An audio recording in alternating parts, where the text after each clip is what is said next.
Welcome to the John Sporting Goods Podcast. You're going to get expert insight and tips for fishing the Puget Sound, San Juan Islands, and tributaries. I'm your host, John Martinis, and owner of John Sporting Goods in Everett, Washington. Welcome to the podcast, and let's get fishing. Well, welcome back to the John Sporting Goods Podcast. My name is Connor Martinis. I got my uncle John Martinis with me today. And there's been a lot of hype and a lot of talk about the bubble. It is coming up. So the Tulalip bubble? The Tulalip bubble. And we thought that we should do a podcast and kind of inform you of what the rules have been changed to, and then also the gear we like to use there and how we like to fish it. So I got a text from my buddy Alex Van Hyen. He's a part of the NOF. He's involved with a lot of this stuff. And this is the text that he sent for me. So I think this is going to be what the seasons are. But again, you always got to check the rules before you go. This is a proposal, so it could change, but I'm pretty sure this is what it's going to be. It's going to be open Fridays and Saturdays. It opens May 22nd. We have a one fish limit. You are allowed to use 2-pole endorsement, minimum size 22 inches, pretty normal. Release wild fish. So that's different than it's been for the last 10 years. And release chum. And it's only open Fridays and Saturdays. Only open Fridays and Saturdays. That's a real major change because it used to be open Friday, Saturday, Sunday, and Monday until noon. Right. Everything got kind of cut in half. Half of the days we can only keep hatchery fish and not wild fish. And then the quota that we get is 600 fish. So really, Connor, there's a one fish limit everywhere in Puget Sound. Correct. So exactly. It really makes sense to have the limit everywhere. And it's always nice to keep more fish, but it's consistent with the rest of the rules. Agreed. Agreed. And a one fish limit, of course. So, right. And what hasn't changed. It's just the same as everywhere else now. Exactly. And I think what this will do, this will extend the season. You know, a lot of doom and gloom out there about it, but having a one fish and a hatchery only, I think that will extend our season a lot further than what people are projecting. You know, people are talking, it's only going to be open 2 to 3 weeks. I think this will really extend the season for us. So it's not doom and gloom. We still get a fish in the bubble. The fishery last year was absolutely incredible.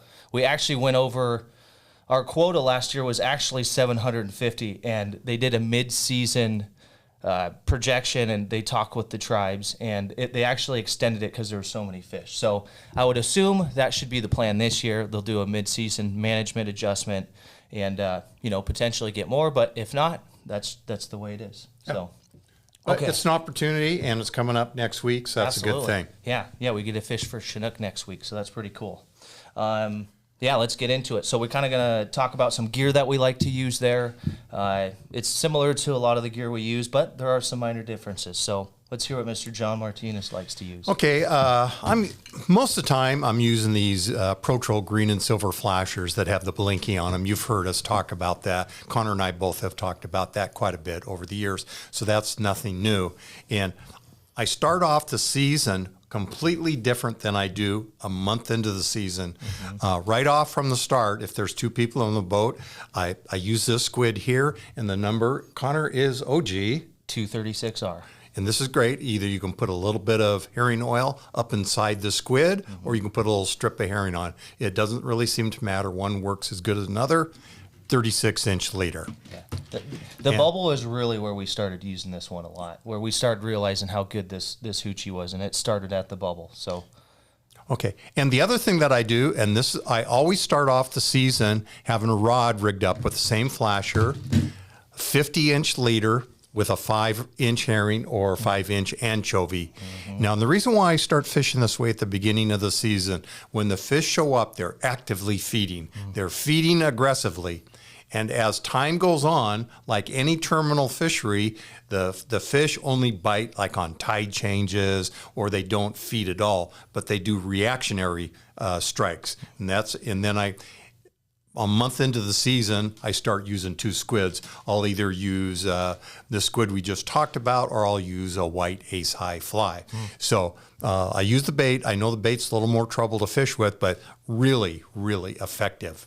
Yeah, the last couple of years you've done really good on bait for sure. There's a couple spoons we like to use too. I know there's one that you like to use that I brought because you told me to use it, and it absolutely works. What about that guy right there? That one, Silver Horde makes them, and also Lure Jensen makes these. I think you have both brands, Connor. Yep. That one's called Yellowtail, I believe. Right. Yep. And that's in the They call that 3.5 This is inch, a I three- believe. Yep, exactly. And that's an extremely effective spoon for the bubble. Yeah, I remember last year you got a hold of me and we're like, I need 10 of those. So it's something about the chartreuse in the bubble. I don't know if it's the clarity of the water or what it is there, but you have a chartreuse squid that works. We have a chartreuse spoon that works. Gibbs makes this Skinny G. It's called the Yes Bananas. Again, chartreuse with UV on it. A really, really great spoon there. So we typically aren't running a lot of chartreuse for Chinook, but the bubble is one of those areas that it works. What's interesting, Connor, is pretty much, I mean, sometimes, but pretty much we don't use this combination of flashers and spoons or flasher and squids and other parts of Puget Sound. Yeah. We're fishing with different color combinations, different things. But this stuff is really proven. This isn't just what we did well last year at the bubble. This is what we have done consistently over the last 3 or 4 years. This is stuff that you can bet on. And let me tell you something. The bite kind of goes on and off at the bubble. There's a morning bite at daylight, and then there's a tide bite. And you can pretty much count on those most days. Sometimes it's different. So you want to have the best gear and the right gear on all the time. The bite can go off at the bubble for long periods of time, for a couple hours, 2 or 3 hours at a time. Don't start just changing your tackle out. Keep the best stuff on all the time. Always high percentage stuff all the time. What pound leader are we using? It's probably pretty normal. But I've got 30-pound test fluorocarbon leader. Yep, same leaders, size hooks. Actually, what are you running for your? On this squid, I've got 2 5/0 owner hooks. Yep. I like them because of the sharpness. Sure. And then owner hooks on this herring anchovy rig, 3/0 hook on the front, because these herring or anchovies are fairly small. Right. I don't use a big hook on front because I don't want to ruin the bait. Yep. And then I have a 4/0 hook in the back. And this 4/0 hook will be extending beyond the tail of the fish. Yep. Absolutely. Perfect. Okay. Now, let's talk about, there's definitely different ways we like to fish the bubble. It's not your traditional fishery. We're usually, Chinook, we're generally bouncing the bottom and bringing it up off the bottom. But the bubble is the exception where we're fishing for Chinook and we're actually fishing them suspended. Yeah, in most years, I just put my gear out at 80. When I get there first thing in the morning, I put one gear out at 60 and one at 80, and that only lasts for just a very short period of time, that 60-foot rod. And then as the sun gets on the water, it's just 80 all the time. Yep. And most of the time, you're not near the bottom. Mid-season, actually late season last year, and this was an exception, so take this for what it's worth. The fish were out in 200 feet of water, 80 feet down. Yeah. And I mean, it was really, really good. The fish were just schooled up out there in deep water, but it's not always that way. I usually like running the 100-foot line, 100 to 120. That seems to work pretty good. Sometimes in the morning you can catch them in 50 or 60 feet of water, but I would only do that for about 30 minutes. Yeah. Now, is there a particular part of the bubble we're fishing with these particular tides, or we starting in one location, doing one long drag, and then kind of finding out where these fish are? Well, the first part of the season, the fish are up on the Tulalip Bay side of the bubble.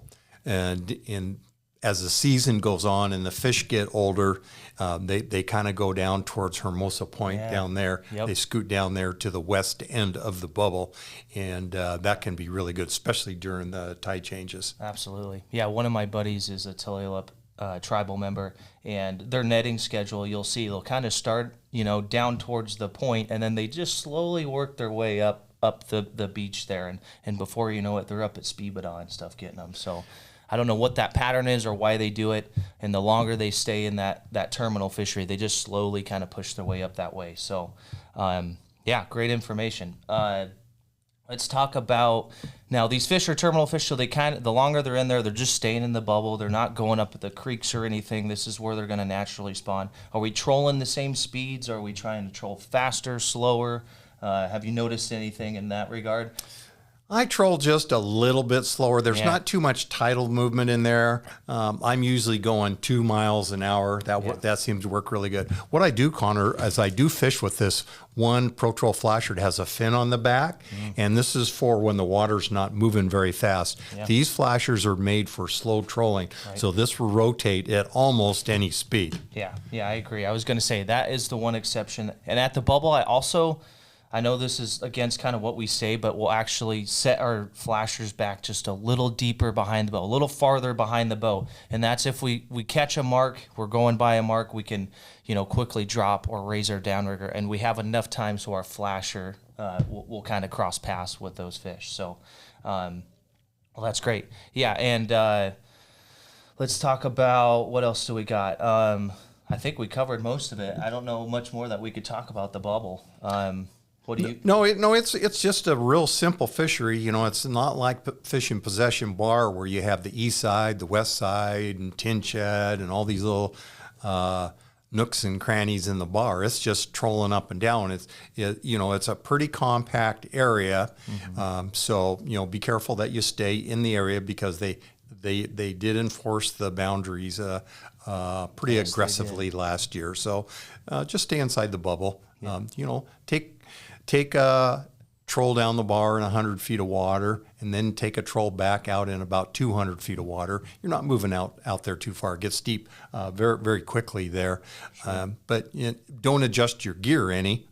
Keep fishing the same depths. These fish they kind of move around. Sometimes I like to do something just a little bit different when it's really busy, because it's usually really busy there for the first 2 or 3 hours in the morning.